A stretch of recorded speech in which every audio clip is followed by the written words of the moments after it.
said, it's not unusual at Stanford that people come for graduate study after they have already established themselves with distinguished careers.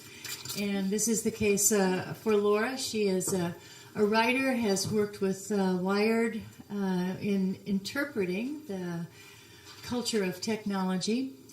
She, as John mentioned, has been working on a very interesting research project, an appetite for research and new knowledge, especially interested in how knowledge is shared. And she's going to describe the project that she and colleagues worked on in Recasting the History Textbook. Thank you, Martha. So I'm going to walk you through the Digital History Textbook project. And in that project, we went into a school, worked with 94 students to have them take their 5-6 pound, very traditional printed textbook and have them recast it into chapters that could then be made into a digital textbook. And when I worked in publishing, Frank and I used to work together at Wired, and we'd get all excited about thud factor. Like, that was a good thing. But now I can say, the high school students, they don't like the thud factor. They don't like this in their backpack. So that was one thing the students were worried about. We were more concerned about using technology to explore the potential for broadening their historical understanding. And the research team, and I do have to preface, I'm representing a much larger group of people. I'm going to be highlighting some findings that Molly Bullock, Tanner Vey, and Paul Franz have surfaced in kind of November, December timeframe. And we're going to take a look at why focus in on historical thinking. So, it matters for a couple of reasons. First off, the traditional textbook tends to be almost the most notorious example of one-size-fits-all publishing. It's big, and it's often kind of considered the one voice or the voice of accuracy. This is history, and there is one history, and it's in thousands of pages, and this is the authority that's out there. So that's one reason we want to take a look at that. But then also, increasingly, digital authoring tools are being used in classrooms. Esther talked, obviously, they're using some.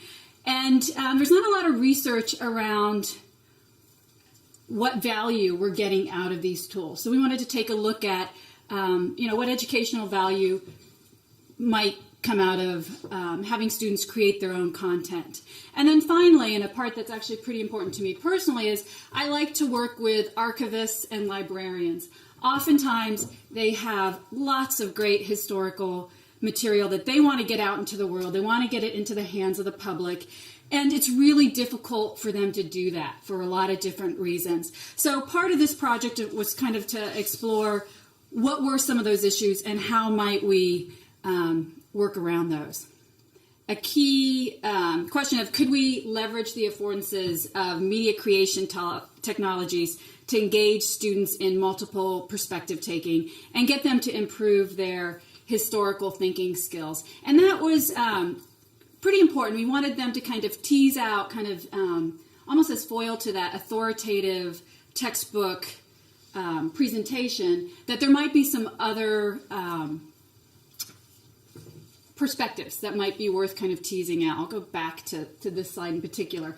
Oftentimes, in these traditional textbooks, and this is the textbooks the kids typically would use, the sidebars have kind of the minor players, or what are considered the bit players in history, even though that's not necessarily the case. And there's, some argument that can be made that, we can tease out more of these seemingly minor people in history. So we went into a nearby charter school, a high-performing charter school, diverse population, and 43% of the students were socioeconomically disadvantaged. We worked with 94 10th grade students. These were students in 4 different classrooms. They were all studying world history, and they typically worked in pairs, and they pulled together these digital chapters that could then be put together kind of, if you will, bound into a more formal textbook at the end of the project.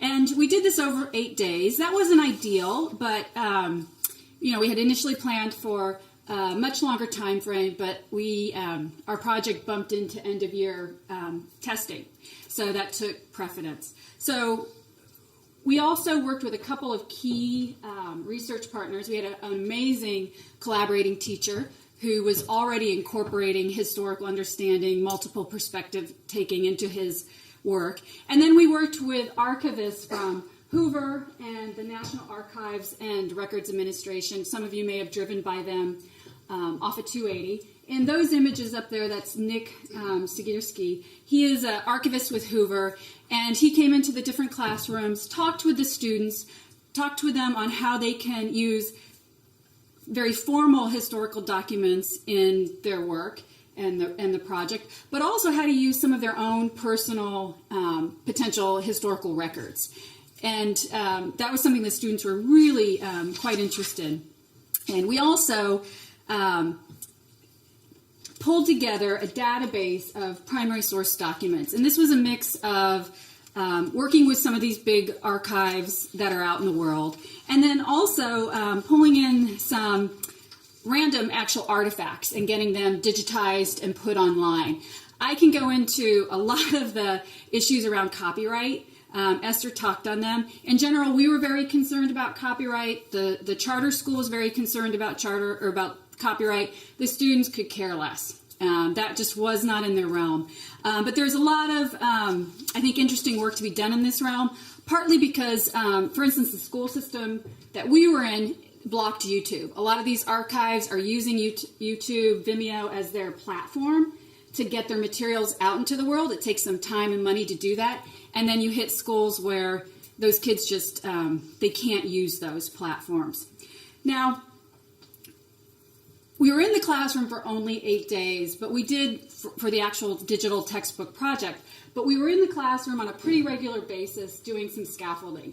You know, one of the biggest issues that we hit, whether we're working with digital archival material or not, is just getting the students to learn how to look at these documents and kind of pull out the information they need.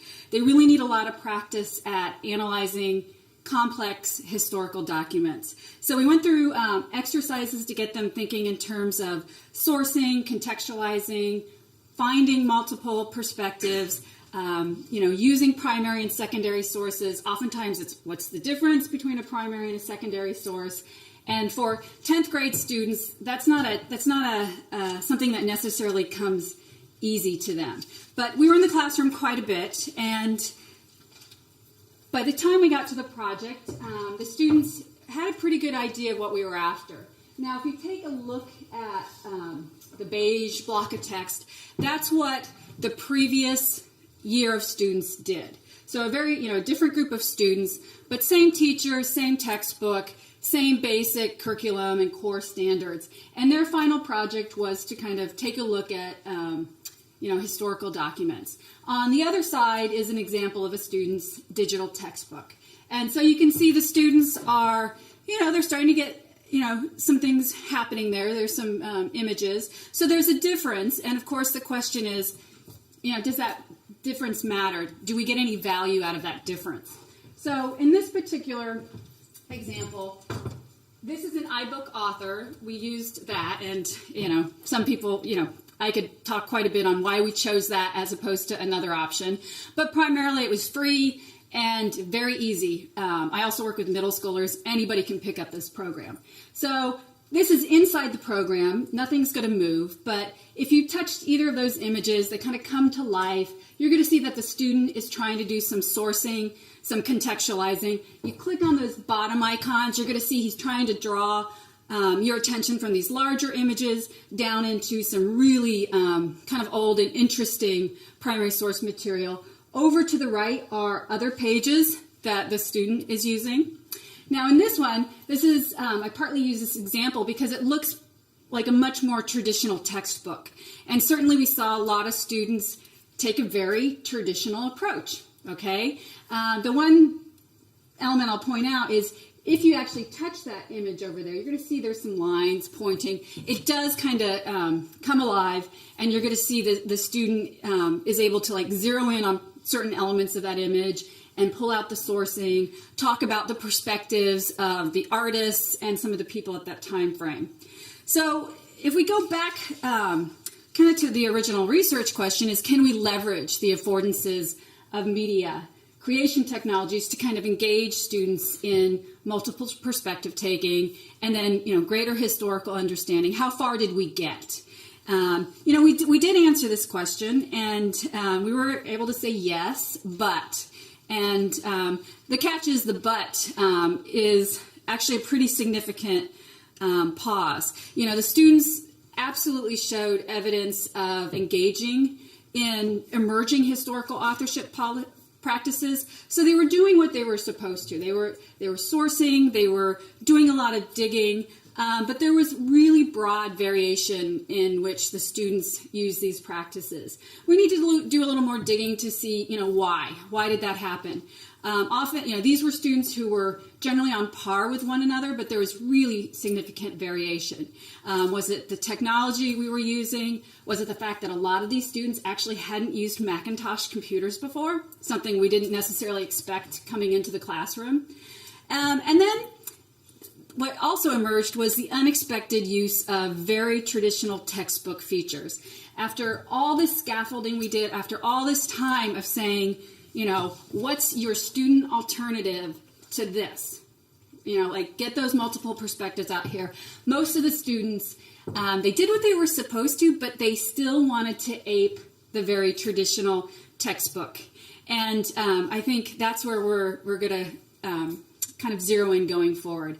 Now, just in case I've got teachers who are going to be very curious, well, if I were to do this, what are some of the real practical things? With the most sophisticated students or the work, we saw that they were posing their own original inquiry questions. So they were taking a lot of time to come up with very specific questions that mattered to them. They weren't using the larger content standard questions that might have been available to them or in their book.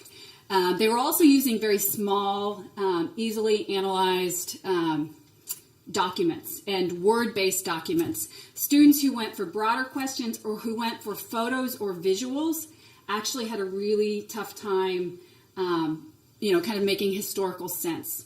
Now, going forward, we've got hundreds of pages of these textbooks. So we're going to go back into some of what we already have. We're going to take a look at more specifically their use of primary and secondary sources. We're also going to look at moral judgment and empathy, or look for instances of those. We're also going to look for elite and non-elite perspectives. And then really look back at the trope of authoritative textbook. What is it about our authoritative textbooks that even when you're told don't do that, it's still hard to resist? Okay, so thank you.